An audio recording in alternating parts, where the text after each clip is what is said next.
What's going on, folks? Rick here. I'm back with another video, and I'm here to do a quick unboxing of the Galaxy Watch. Now, if you do follow my channel, I did do an unboxing of the Galaxy Watch about 6 months ago, but I didn't think the Galaxy Watch at that price point that Samsung is offering it really met my needs in regards to the utilization of the watch, so I ultimately decided to return it.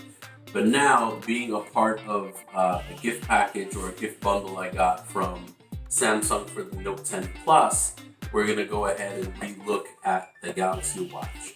Another thing is I did not purchase the LTE version. My carrier T-Mobile makes you get an additional line for about 10 to 15 bucks just to have the LTE capability.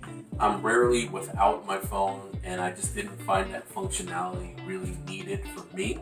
So personally, this is the Wi-Fi only version. So if you're looking for the LTE version, pretty much it's exactly the same, except with the addition of the LTE, of course. So without further ado, let's unbox this. Alright folks, so real quick, this is the 46mm Bluetooth version of the Galaxy Watch. This is the bigger variant. It does come in a 44mm, I believe, for people with smaller wrists and maybe females for that matter. And this is the Bluetooth variant. Let's see what we have on the box. Bluetooth, Wi-Fi, GPS. Let's see. It comes with a wall USB charger, an extra strap, charging stand, quick reference guide, and Samsung terms and conditions. Alright, so let's get into it. Now again, I really never had a problem with the Galaxy Watch whatsoever when I first ultimately unboxed it. Just my only issue with it was the price point. Full retail for this is about $300 and change.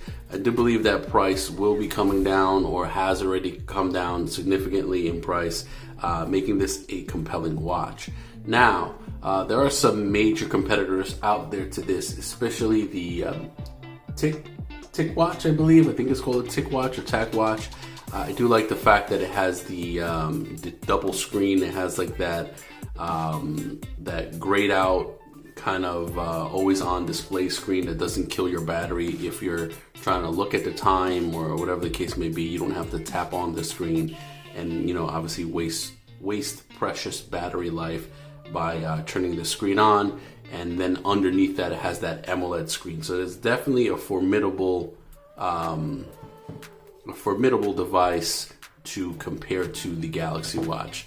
But overall, if you're in the Samsung ecosystem and you really like Samsung products, which I'm one of those people, this might be something to consider. So here it is the Galaxy Watch. Now, one of the main features that I really like about the Galaxy Watch is this rotating bezel.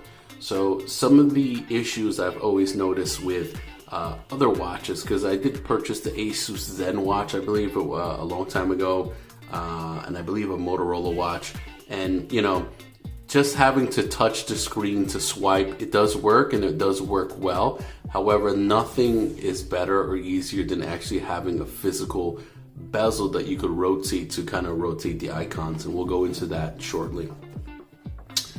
Alright, so the strap right outside the box is a rubberized strap. I do believe it comes with an additional strap.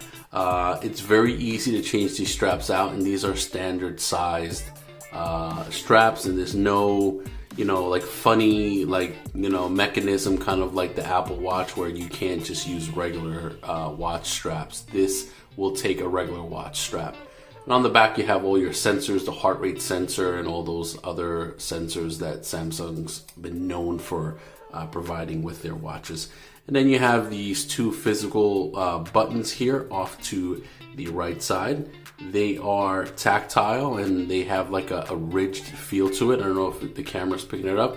And they're black in color, as well as a gunmetal kind of blackish gray for the bezel that actually moves with the watch here.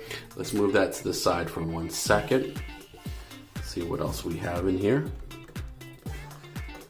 still on the fence if whether or not I'm going to keep this watch. I'm going to play with it for a few days and seeing, you know, how well I like it. Let's see what we have in this box, if I can get it open. Here we go. Okay, so you have your charging cable. Let's see, I believe this is a standard USB, if I'm not mistaken. This is, yes, standard USB charging cable. It would have been nice to see them go to USB Type-C, especially since this is their flagship watch. And here is the actual charging cradle. So you will place the phone like so. You'll plug in the plug obviously in the back, and then you'll place the phone like so on the charging cradle. The cradle itself is magnetic, so you'll feel that attachment to the actual charging cradle, which is a nice feature. All right, let's move this to the side, this side of the box.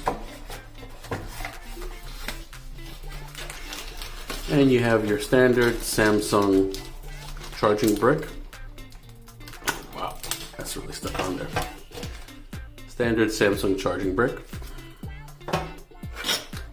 You have your additional strap. Let's see what kind of strap it is.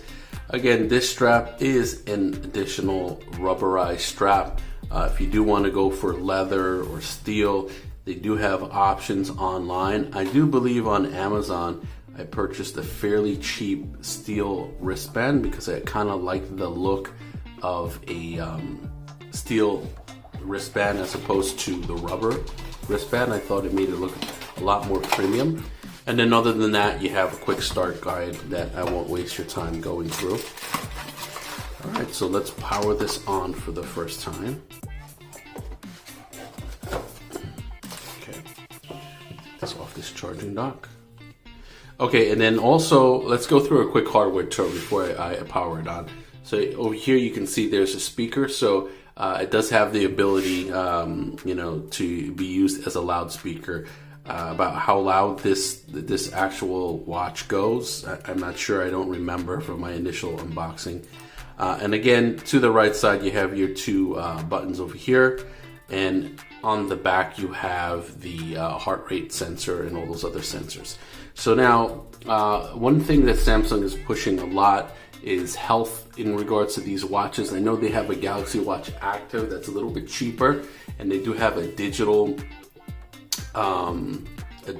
bezel like this that you could kind of turn, but nothing is more satisfying than the click of a physical rotating bezel that they have here. I'm not even sure if I'm calling it the right thing, but you know, this physical rotating portion of the watch, it just feels so satisfying turning it, and it's definitely something to look out for.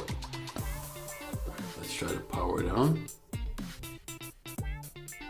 Okay, do we have any power? Am I hitting the right button? There we go. I guess the bottom button would be the power button. Let's remove this protective seal. Alright, so the Galaxy Watch is booting up at this point. You have your Samsung branding right there.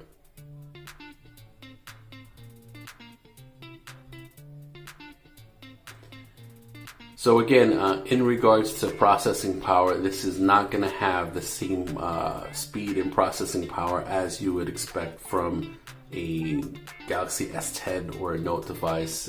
You know, it's a smaller handset, it's a smaller screen, it's a smaller GPU, it's smaller everything, so you have to use that with a grain of salt. Okay, let's go. Okay, so basically at this point it's gonna take me through the steps to actually set up the watch, but as you can see, you know, it has that haptic feedback when I'm actually turning the bezel right here, because there's no place else I can go other than going through this screen to set up the watch. You feel that haptic feedback when it's not allowing you to turn anyplace else. Alright guys, that was my initial unboxing of the Samsung Galaxy Watch. This is my second unboxing of this watch. I'm going to definitely give this a major try, just for the fact that I'm paying close to nothing. I was paying about maybe $100 after my $200 credit from Samsung for purchasing the Note. So I said this was the only thing that was compelling enough for me to go ahead and pull the trigger, other than some random chargers and things of that nature. So we're gonna try this out. I'll do my full review in a couple of days, and I'll see you guys in the next one. If you have any comments, leave it in the comment section below. And thanks a lot.